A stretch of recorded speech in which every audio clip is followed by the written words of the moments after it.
Sir मैं निर्दोष हूं सर। मैंने किसी का खून नहीं किया सर। जानते हो ये क्या है?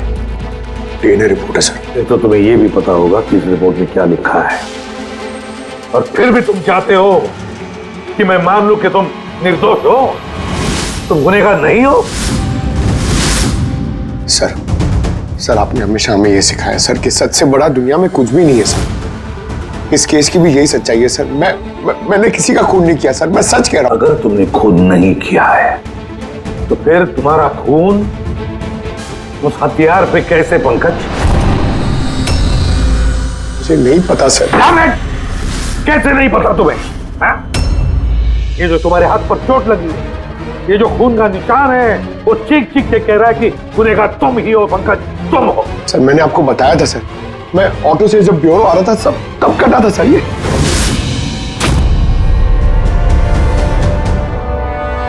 सर ये भी हो सकता है कि कोई पंकज को फंसाने की कोशिश कर रहा हो। पंकज, इस आदमी ने तुम्हारा हाथ काटा था, शायद वही तुम्हारे खून का सैंपल लेके गया हो क्राइम सीन पे डालने के लिए। सर नहीं सर, सैंपल नहीं हो सकता उसके पास। उसने जैसे ही मेरा हाथ काटा था सर तो वो चला गया था और खून तुरंत नहीं आया था सर, थोड़ा टाइम लगा था। उसके पास मेरा सैंपल नहीं हो सकता सर। अगर तुम्हारा खून किसी ने नहीं लिया तो फिर तुम्हारा खून क्राइम सीन पर सिर्फ एक ही तरीके से जा सकता है पंकज, और वो भी तब जब तुम वहां खून करने गए थे तब। ये क्या बात हुई सर? सर अगर पंकज को झूठ बोलना होता, हमें गुमराह ही करना होता तो ये बोल सकता था कि इसका सैंपल कोई लेके चला गया है, मगर इसने सच बोला।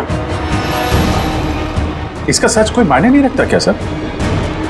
हाँ अभिजीत, सच बहुत मायने रखता है, लेकिन फिलहाल इस केस का सच यही है कि इस खून का एक ही सस्पेक्ट है, और वो है पंकज।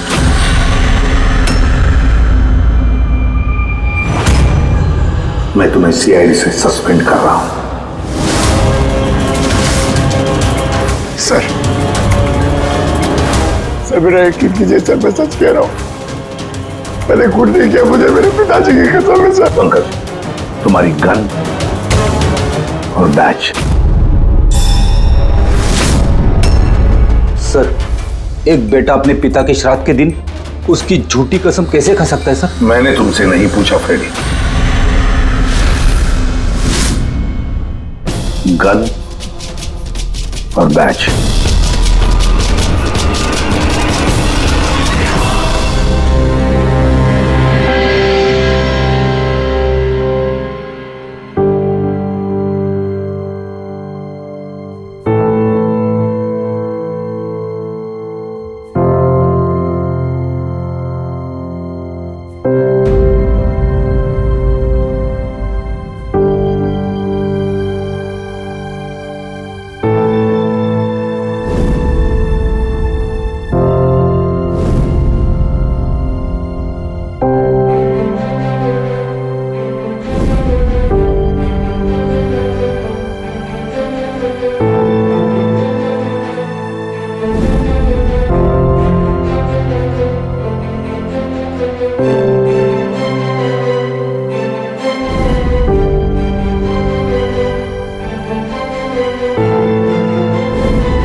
ये गलत हो रहा है,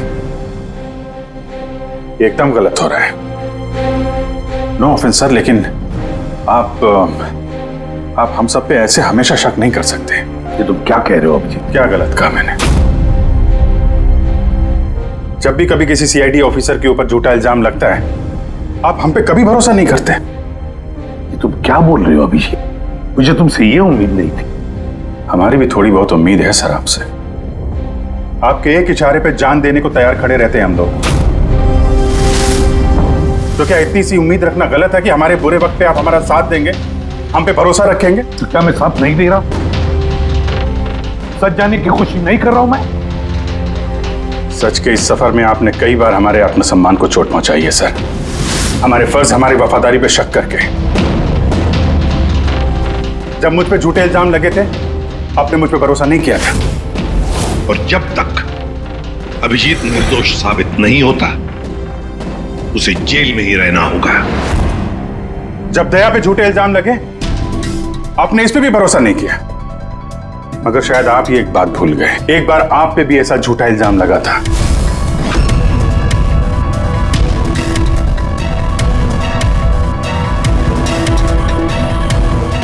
उस वक्त हम में से किसी ने भी आप पे शक नहीं किया था, बल्कि एक मजबूत दीवार बनकर सामने डटे खड़े रहे थे ताकि आपके ऊपर आंच ना आ सके। तो क्या आप वो हमारी हिम्मत, वो ताकत नहीं बन सकते सर?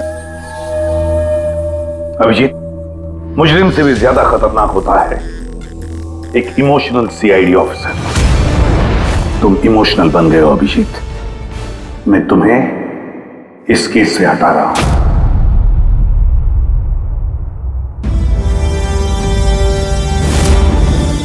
दया, पूर्वी, अब से पंकज की केस तुम दोनों इन्वेस्टिगेट करोगे, सिर्फ और सिर्फ तुम दोनों। ठीक है सर। अब आपको मुझ पे इतना भी भरोसा नहीं रहा कि मैं इस केस को न्यूट्रल तरीके से देख पाऊंगा भी या नहीं। इतने साल की ड्यूटी का ऐसा मेडल तो किस्मत वालों को मिलता है। Thank you sir.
अपनी पीठ मेरी तरफ करके खड़े हो जाओ।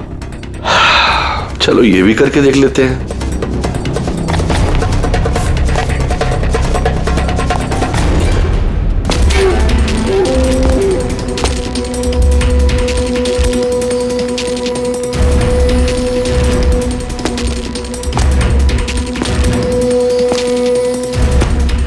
आप आ गए सर? मैं आप ही का इंतजार कर रहा था। आप देखिए वहां फाइल पड़ी है, उसमें पूरा फाइनेंशियल प्लान पड़ा हुआ है और मुझे पूरा यकीन है कि आपको बहुत पसंद आएगा।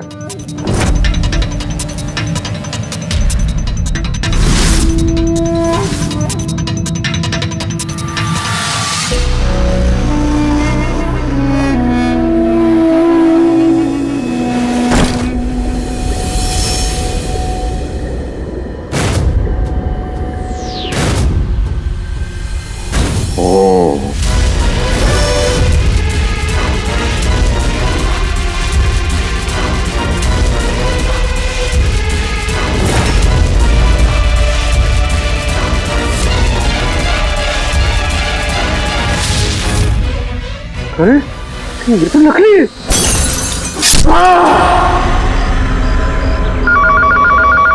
हेलो, एसीपी प्रद्युमन है। कब? अच्छा, ठीक है।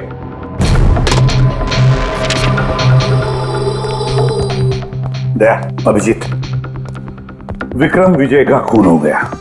विक्रम विजय, वो हवाला कांड वाला सर? वही विक्रम विजय आज तक कानून से बच के भाग रहा था। आज उसका कत्ल हुआ, उसके ही घर में। एक न एक दिन तो ये होना ही था सर, इतने सारे दुश्मन पाल रखे थे उसने। सर रियली सॉरी सर, थोड़ा लेट हो गया। क्या बात है पंकज, कहाँ रह गए थे तुम? सर वो डैड का श्राद्ध था सर, आज मंदिर गया था सर पूजा करने। ठीक है, और ये हाथ में क्या हुआ? अरे सर ये आते हुए लग गया, मामूली चोट है, इतना जोर से नहीं लगा सर। ठीक है, तैयार हो जाओ, एक मर्डर केस आया हुआ है। अब ये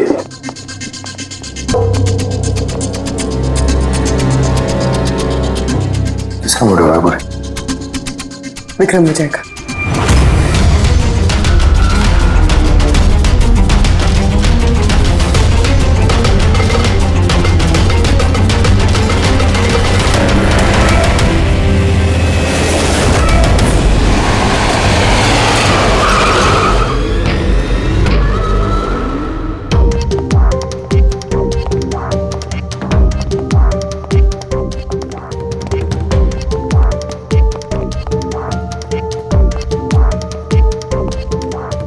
CID? जी हाँ। सर मैं गोपाल हूँ, विक्रम सर का मैनेजर। ये तीनों कौन? ये मोहित, विशाल और ये राघव है, ये सर के सिक्योरिटी गार्ड्स हैं। और आप? ये विक्रम सर की वाइफ हैं, मधु मैडम, और बाकी सब स्टाफ है। बॉडी कहाँ है? सर बॉडी अंदर है। ये गर्दन पे वार किया है और पेट और छाती पे मारा है। टोनी पक्का करना चाहता था कि किसी भी तरीके से ये बचने ना पाए।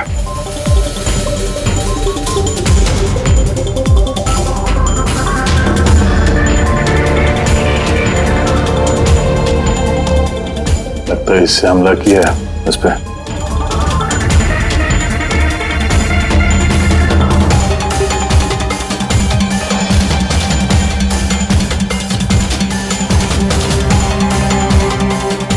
विक्रम के फोन पे आखिरी मैसेज किसी अननोन नंबर से आया।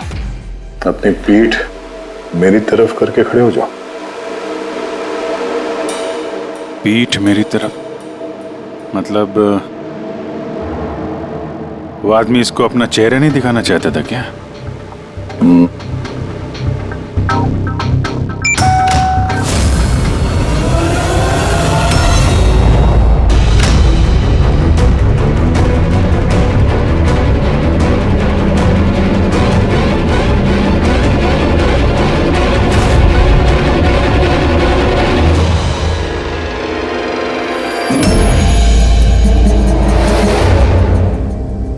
ये देखिए सर, फुलदान में से मुझे क्या मिला है? Audio recording device. Audio recording device? इस कमरे में जो भी बात हो रही थी वो कोई सुन रहा था। सर मैं उसका नाम तो नहीं जानती, पर वो जिस तरीके से तैयारियां करवा रहे थे उस हिसाब से तो लग रहा था जैसे वो उनका बहुत खास क्लाइंट हो और वो सिर्फ विक्रम से ही मिलना चाहता था। ये क्लाइंट विक्रम के कांटेक्ट में आया कैसे? सर मेरी वजह से। उसने मुझे पहले कांटेक्ट किया था। वो विक्रम साहब का पूरा इतिहास बहुत अच्छी तरह से जानता था और विक्रम सर उसके इस होमवर्क से बहुत इम्प्रेस हुए और उन्होंने मुझसे मीटिंग फिक्स करने के लिए कहा। तो आप उससे पहले मिले थे? नहीं सर, उसने कॉल किया था और वो भी प्राइवेट नंबर से।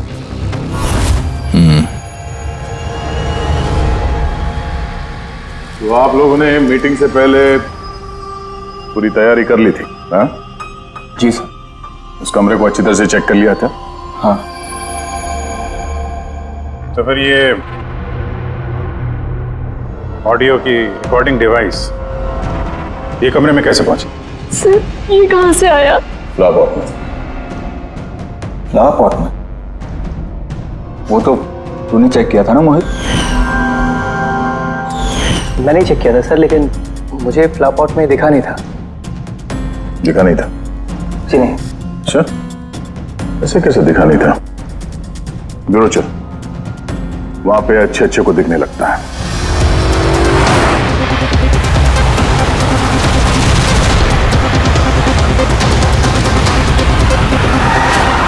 मोहित पे नजर रखना। गोली मत चलाना। कैलाश सर, आप कौन है ये? सीबीआई ऑफिसर हैं। कैलाश जी, कैसे है सर? बढ़िया। क्या बात है सर, आपने अचानक रास्ता रोक लिया? अभिजीत, मुझे वो आदमी चाहिए जो तुम्हारी सीआईडी की गाड़ी में बैठा है। मोहित? वो हमारा मुजरिम है सर, हम उसे ब्यूरो ले जा रहे हैं इंटरोगेट करने के लिए। नहीं अभिजीत, वो मुजरिम नहीं है, एक सीबीआई अफसर है। क्या करें आप? ये मोहित सीबीआई ऑफिसर है? मगर सर ये तो वो गार्ड की नौकरी कर रहा था विक्रम क्या? दिखावा, सच को छिपाने के लिए। कैसा सच? मोहित एक अंडरकवर है और मेरे कहने पर वहां ड्यूटी कर रहा था, और मेरे कहने पे ही उसने विक्रम के वहां वो रिकॉर्डिंग डिवाइस लगाई थी। और इसीलिए कुछ भी बताने से मना कर रहा था ये। अंडरकवर है, मर जाएगा मगर प्रोटोकॉल नहीं तोड़ेगा। नहीं ठीक है सर, वो एक्चुअली थोड़ी बहुत पूछताछ करनी पड़ेगी, खून का मामला है। जस्ट जनरल बातचीत। और हमें वो ऑडियो रिकॉर्डिंग मिल सकती है सर? हम जानना चाहते हैं कि खूनी और विक्रम के बीच क्या बात हुई थी। आप आ गए सर? मैं आप ही का इंतजार कर रहा था। आप देखिए, वहां फाइल पड़ी है, उसमें पूरा फाइनेंशियल प्लान पड़ा हुआ है, और मुझे पूरा यकीन है कि आपको बहुत पसंद आएगा। ये नोट तो नकली है। सर, ऐसा लगता है कि विक्रम विजय खूनी को जानता है, इसलिए खूनी ने उसे अपना चेहरा देखने ही नहीं दिया। और जैसे ही विक्रम को पता चला कि जो पैसे उसे दिए गए वो नकली हैं, खूनी ने उसे मार दिया और बैग लेके चला गया। तो काम करते हैं, इस मोहित से अंडरकवर कॉप से पूछताछ करते हैं।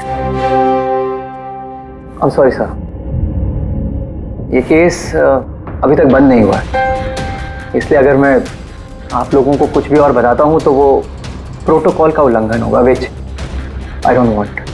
देखो मोहित, मैं तुम्हारे प्रोटोकॉल की इज्जत करता हूँ, मगर कोई तो ऐसी चीज होगी ना जो तुम्हारी इन्वेस्टिगेशन के दौरान तुम्हें मिली हो, मगर तुम्हारे प्रोटोकॉल के दायरे में होने के बावजूद भी तुम हमें बता सकते हो।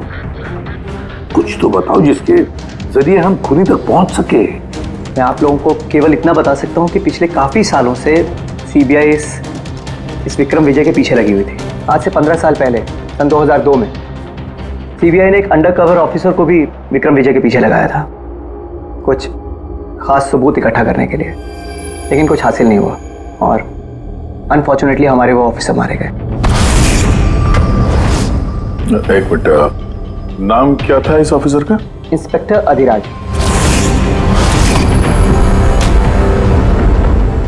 इंस्पेक्टर अधिराज।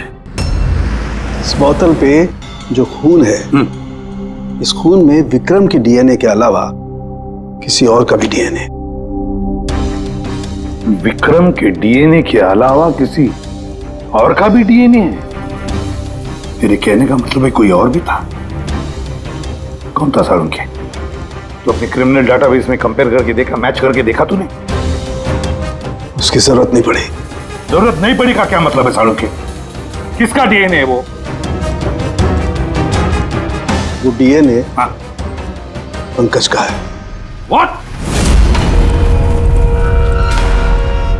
वो डीएनए पंकज का है? हमारे पंकज का? हमारे पंकज का। यार ये कैसे हो सकता है? CID officer Pankaj, CID officer Pankaj खून कर सकता है? हमारा एक ऑफिसर खून नहीं है।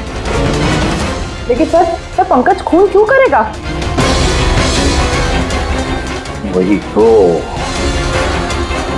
सीआईडी ऑफिसर खून क्यों करेगा? सर, विक्रम के घर से 1 किलोमीटर की दूरी पर पुलिस को एक लावारिस मोटरसाइकिल मिली है सर। किसकी मोटरसाइकिल है वो? सर वो पंकज की है।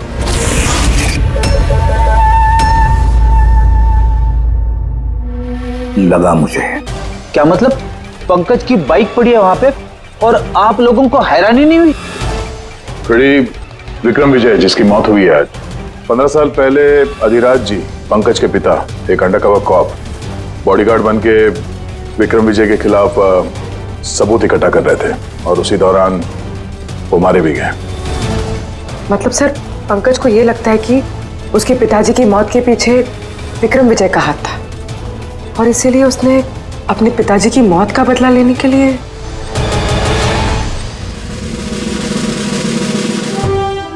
पंकज कहाँ है?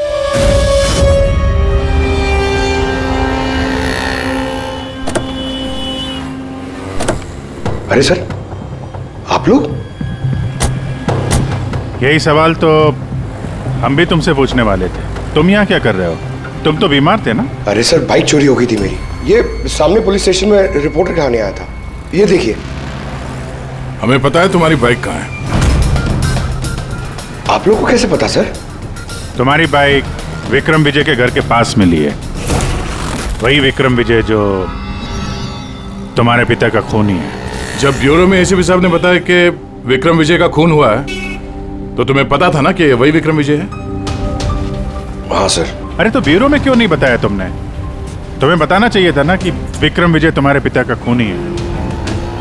सर, डैड का श्राद्ध था सर। मंदिर से ब्यूरो आ रहा था, उनके बारे में सोच रहा था, ये न्यूज आ गई। एकदम हिल गया था सर, समझ में नहीं आ रहा था क्या करूं। और ये हाथ जो तुम्हारा कटा हुआ है, एग्जैक्टली हुआ क्या था? सर, ये तो जब मैं मंदिर से ऑटो पकड़ के आ रहा था,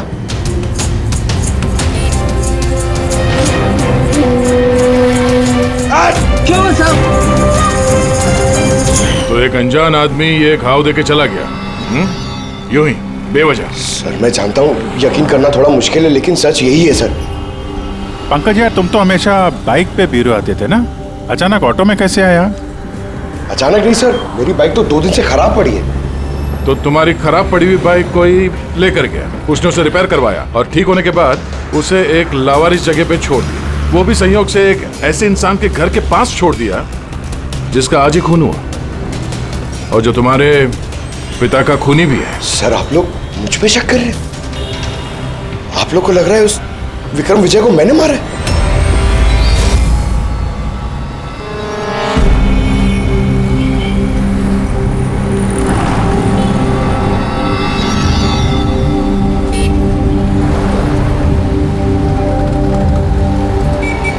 अगर ये पंकज अपने घर से विक्रम के घर पे गया होगा तो वो यहाँ इस जंक्शन से गुजरा होगा।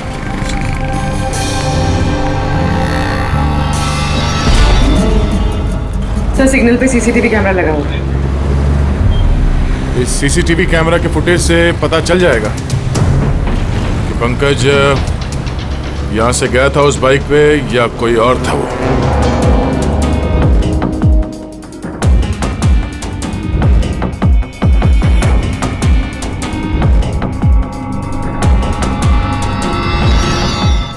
एक मिनट रिवाइंड करना, पॉज करना। सर, ये देखिए कि पंकज की तरह नहीं लग रहा है। बाइक का नंबर है XYA 4784। सर, पंकज की बाइक का नंबर भी यही है। पूर्वी, ये पंकज इतनी लापरवाही तो नहीं कर सकता कि एक जुर्म करने के लिए जाते वक्त सड़क पे एक और जुर्म करे, सिग्नल तोड़ने का। जरूर कोई है जो पंकज को फंसाना चाहता है और उसी ने ये सिग्नल भी तोड़ा है ताकि हमारा जो शक है पंकज के ऊपर वो और मजबूत हो जाए। मगर सर, पंकज को कौन फंसाना चाहेगा? शायद इसका कोई पुराना दुश्मन। सर, मेरा ऐसा कोई पुराना दुश्मन नहीं है जो मुझे फंसाने के लिए ऐसी साजिश रचेगा। सर, पंकज, दिमाग पे जोर डालो, कोई तो होगा। नहीं सर, अगर तुम्हारा कोई दुश्मन नहीं है तो फिर ये खून तुमने ही किया है। तुमने अपने पिताजी की मौत का बदला लेने के लिए, और वो भी उनकी बरसी के दिन। सर, मेरा बदला लेने की कोई मेंटालिटी नहीं है सर। मैं खूनी नहीं हूं सर, मैं एक CID ऑफिसर हूं। जहां तक पिताजी की बात है सर, मैंने तो उन्हें ठीक से देखा भी नहीं। सर मुझे तो ऐसा कुछ याद भी नहीं है जो उन्होंने हमारे साथ कोई अच्छा टाइम स्पेंड किया हो या हमारे साथ रहे हो। सर उन्हें तो फर्क भी नहीं पड़ता होगा कि उनका कोई बेटा है जिसे उनकी जरूरत भी है। सर मतलब तुम्हारे पिताजी के साथ तुम्हारे संबंध अच्छे नहीं थे? सर वो एक अंडरकवर कॉप थे सर। वो ज्यादातर अपने काम में ही बिजी रहते थे। घर गृहस्थी परिवार बच्चे इनसे उनका कोई लेना देना नहीं था सर। मुझे तो सिर्फ मेरी माँ ने पाला है सर। लेकिन फिर भी पंकज, तुम्हारी अपनी पिताजी के साथ कुछ ना कुछ तो यादें जुड़ी होंगी ना? कुछ भी? बस सर थोड़ा सा याद है मुझे सर। मुझे मेले में ले जाते थे सर वो, मगर मेले में ले जाने से पहले सर वो मुझे हॉस्पिटल ले जाते थे हमेशा। हॉस्पिटल में? वो क्यों? शायद बचपन में वो बहुत बीमार रहता था और वो हॉस्पिटल ले जाते थे और मुझे बहुत दर्द होता था सर। दर्द? पंकज, कहाँ दर्द होता था? सर पीठ में, यहाँ पे सर। पीठ में? पंकज, डॉक्टर क्या करते थे पीठ में? नहीं सर, ऐसा कुछ याद नहीं आ रहा सर। याद करो पंकज, याद करो। सोचो क्या करते थे? तुम्हारी पीठ में इंजेक्शन लगाते थे या पीठ में से खून निकालते थे? क्या करते थे? याद करो। Sir sir sir drill machine से कुछ करते थे सर हॉस्पिटल में। क्या कहा? ड्रिल मशीन से? और उसके बाद तुम्हें पीठ में दर्द होता था? बहुत दर्द होता था सर। मैं हफ्तों तक सीधे बैठ भी नहीं पाता था। और फिर घर जाने के बाद तुम्हें नींद सी आती थी? कुछ अजीब सा लगता था? चक्कर आता था? हाँ सर। सर मेले में भी जब मैं घूमने जाता था तो नींद में ही रहता था सर। ऐसे चक्कर आते रहते थे सर बस। लेकिन सर इस बात का इस केस से क्या लेना देना? लेना देना है बॉस। मुझे लगता है इसके पिताजी ने इसकी बहुत छोटी उम्र में इसका बोन मैरो डोनेट करवा दिया था। लेकिन सर बच्चों का बोन मैरो डोनेट करवाना तो गैरकानूनी है ना? गैरकानूनी है, लेकिन मुझे लगता है बॉस पैसे की वजह से या किसी भी और वजह से उस डॉक्टर ने इसके पिताजी के लिए ये सब कुछ किया था। वो ठीक है सर, लेकिन मेरी समझ में अभी भी ये नहीं आ रहा है कि इस बात का इस केस से क्या कनेक्शन है? कनेक्शन ऐसे है पूर्वी कि कई बार जब बोन मैरो डोनेट किया जाता है तो जिसे बोन मैरो डोनेट किया जा रहा है उस व्यक्ति को ह्यूमन काइमेरिज्म हो जाता है। ह्यूमन काइमेरिज्म? ये क्या है सानकू साहब? यूं समझो कि जिस व्यक्ति को बोन मैरो डोनेट किया जा रहा है उस व्यक्ति के शरीर में 2 डीएनए पैदा हो जाते हैं। एक डीएनए वो जो उसका खुद का है ओरिजिनल, और दूसरा डीएनए वो जो बोन मैरो जिसका ट्रांसप्लांट हुआ है उसका। इसका मतलब है सर पंकज का बोन मैरो जिसे मिला शायद उसके खून में भी ये पंकज का डीएनए शामिल है। Exactly that. बस मुझे लगता है कोई बहुत ही खास होगा वो जिसके लिए पंकज के पिताजी ने ये सब कुछ किया। कोई ऐसा खास आदमी जो पंकज के पिताजी इंस्पेक्टर अधिराज के बहुत ही करीब था और उसकी मौत का बदला लेने के लिए उसने ये खून कर डाला। पर कौन?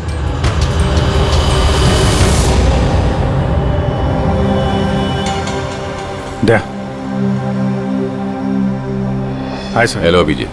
हाय दया, कैसे हो? गुड। सॉरी आपको यहाँ ऐसी जगह पे बुलाना पड़ा। अभिजीत, जो इन्फॉर्मेशन तुमको चाहिए थी वो ना तो सीआईडी ऑफिस में दी जा सकती थी और ना मेरे ऑफिस में। थैंक यू सर आपकी मदद के लिए। पंकज एक ईमानदार ऑफिसर है सर, और आपकी मदद से शायद हम उसकी बेगुनाही साबित कर पाए। अभिजीत, तुम्हें याद है एक खतरनाक मुजरिम था राका, उसको पकड़ने में तुमने मेरी मदद की थी, तो समझ लो मैं उसी का बदला चुका रहा हूं। दोस्ती में बदले नहीं चुकाए जाते सर। एक्चुअली हमें पंकज के पिता इंस्पेक्टर अधिराज जी के बारे में जानकारी चाहिए, जितनी भी आप दे सकें। आपने काम किया है ना इंस्पेक्टर अधिराज के साथ? हाँ दया, अधिराज बहुत ही ईमानदार अफसर था और बहादुर भी। मुझे तो ये कहने में गर्व होता है कि हमने एक साथ काम किया। सर एक्चुअली हमें ये पता करना था कि उनके अंडरकवर मिशन के दौरान उनके कभी किसी से कोई खास रिश्ते बने थे। I mean, कोई नया परिवार, ऐसा कुछ। अभिजीत, ये जो अंडरकवर की दोहरी जिंदगी होती है, मुश्किल होता है जीना। एक पुलिस वाला भी तो इंसान ही होता है ना, और उसे भी वो चौकट कभी कभी नहीं लगनी चाहिए जो वो लांग गए। मतलब उनको भी किसी से प्यार हुआ था? उनका कोई दूसरा परिवार भी था? हाँ, अधिराज की दूसरी पत्नी बच्चे को जन्म देने के बाद गुजर गई। ओह, और अधिराज जी की मौत के बाद इस दूसरे बच्चे का क्या हुआ? ये राज हमेशा राज ही बना रहा कि अधिराज ने उस दूसरे बच्चे को कहाँ रखा, कैसे पाला, और वो बच्चा कहाँ गया, कभी किसी को नहीं मिला। और ये जो बच्चा है दूसरी शादी से, क्या उम्र रही होगी उसकी? ये पंकज से कोई 2-3 साल बड़ा होगा। शादी पंकज की माँ से पहले हुई थी, पर बच्चा दूसरी बीवी से पहले हुआ था। शायद उसे कोई बीमारी होगी जिसकी वजह से अधिराज जी ने पंकज का बोन मैरो उसे दिलवाया होगा। और अपने पिता की मौत का बदला लेने के लिए खून शायद पंकज के सौतेले भाई ने किया है। पर अब सवाल ये उठता है कि पंकज का ये सौतेला भाई है कौन और अभी कहाँ है? मुझे कुछ अंदाजा हो रहा है कि क्या हुआ होगा उसके साथ। कैलाश जी, हमें एक मदद और चाहिए। इस अंडरकवर मिशन के दौरान और कौन कौन लोग थे आपके साथ, उन सब की जानकारी चाहिए, और अधिराज जी की पूरी कुंडली भी। अभिजीत, ये जरा मुश्किल होगा। जानता हूं सर, ये थोड़ा मुश्किल है, लेकिन किसी की बेगुनाही साबित करनी है, और आप यकीन रखिए सारी इंफॉर्मेशन हमारे बीच में रहेगी बस। ओके। अरे यार, और कितना इंतजार करना पड़ेगा? ये लोग टाइम पे आते क्यों नहीं?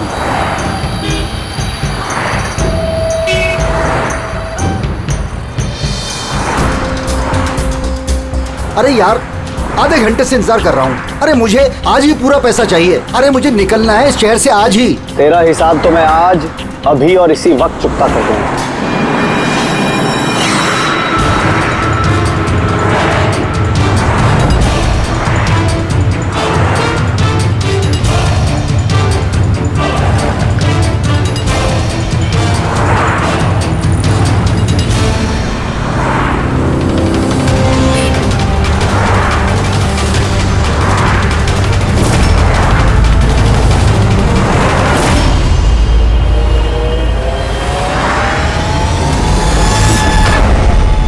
तेरा अकाउंट सीआईडी बंद करेगी। ये सर के सिक्योरिटी गार्ड्स हैं। नहीं अभिजीत, वो मुजरिम नहीं है, एक सीबीआई अफसर है।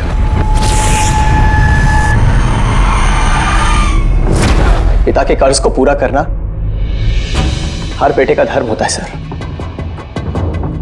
और जो बेटा ऐसा करता है वही अच्छा बेटा कहलाता है, और वो हूं मैं। तुमने तो किया नहीं, मैंने लिया अपने पिता की मौत का बदला। देखो मोहित, तुम दोनों के पिताजी इंस्पेक्टर अधिराज एक नेक, ईमानदार और बहादुर इंस्पेक्टर थे।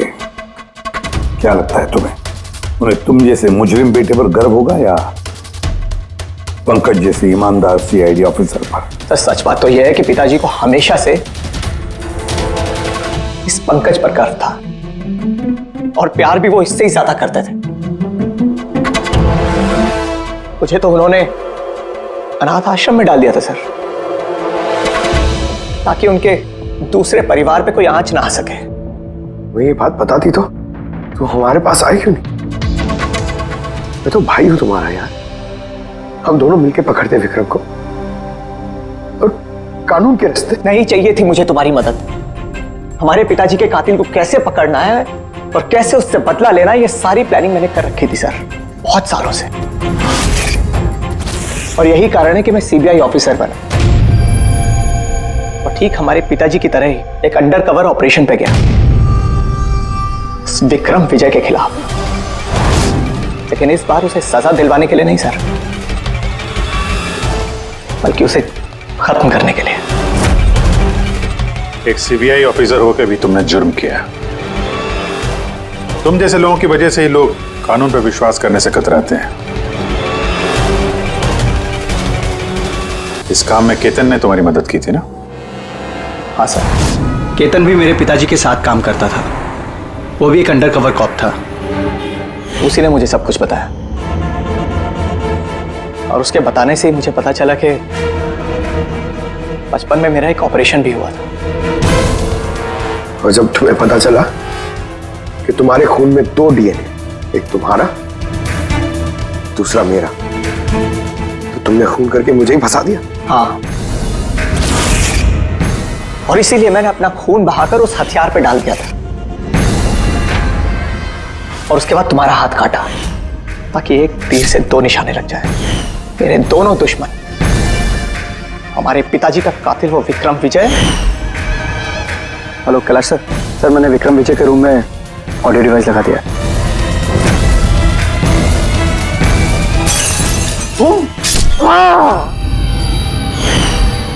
और तुम मुझसे इतनी नफरत क्यों है तुम्हें भाई? क्यों ना करो तुमसे नफरत? आज तक सब कुछ तो तुम्हें मिला है। हमारे पिताजी का नाम, उनका प्यार, उनकी इज्जत, सब कुछ। और दुख की बात तो यह है कि ये सब कुछ मिलने के बाद भी तुम्हें इतना सा भी होश नहीं था कि हमारे पिताजी का कातिल है कौन। पर अगर आज मैं नहीं होता ना, तो हम दोनों के पिताजी का कातिल आज भी जिंदा होता और खुला घूम रहा होता। और तुम्हें क्या मिला हुआ है? जेल? और खून करके तुम्हारे पिताजी को क्या मिला मरने के बाद? शर्मिंदगी? सर एक बात पूछ सकता हूं आपसे? आप लोग मुझ तक पहुंचे कैसे? क्योंकि मैंने कोई कसर नहीं छोड़ी थी सारे सबूत पंकज के खिलाफ करने में। मोहित, हम जानते थे कि पंकज ऐसा कभी नहीं करेगा। और रही बात तुम तक पहुंचने की, जब हमें 2 डीएनए के बारे में पता चला तो हमने तुम्हारे पिताजी इंस्पेक्टर अधिराज का बैकग्राउंड चेक किया। उसमें हमें पता चला कि उनका और भी एक बेटा है, तुम। और फिर बस हमने उस बेटे की पूरी कुंडली निकाली, मतलब तुम्हारी। और फिर सारा मामला समझ में आ गया। बहुत गलत किया तुमने मोहित, बहुत गलत किया। कानून तुम्हें कड़ी से कड़ी सजा देगा, शायद उम्र कैद या फांसी।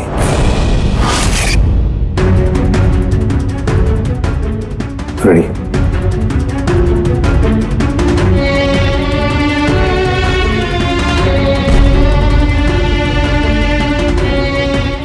Ready sir.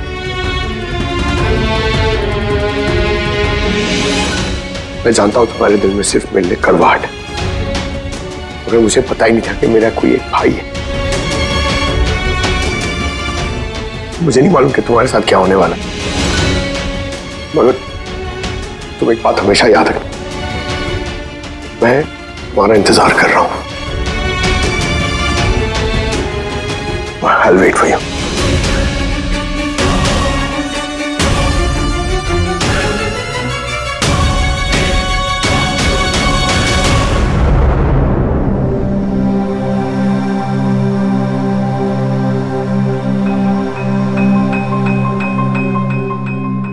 पंकज, देखो, तुम्हारे में ये जो अच्छाई है ना, इसे कायम जिंदा रखना, कायम। Welcome back to CID. Thank you sir. Sir, I am sorry sir. आप सही कह रहे थे। इमोशनल होके मैं कुछ जरूरत से ज्यादा ही बोल गया सर। I am sorry.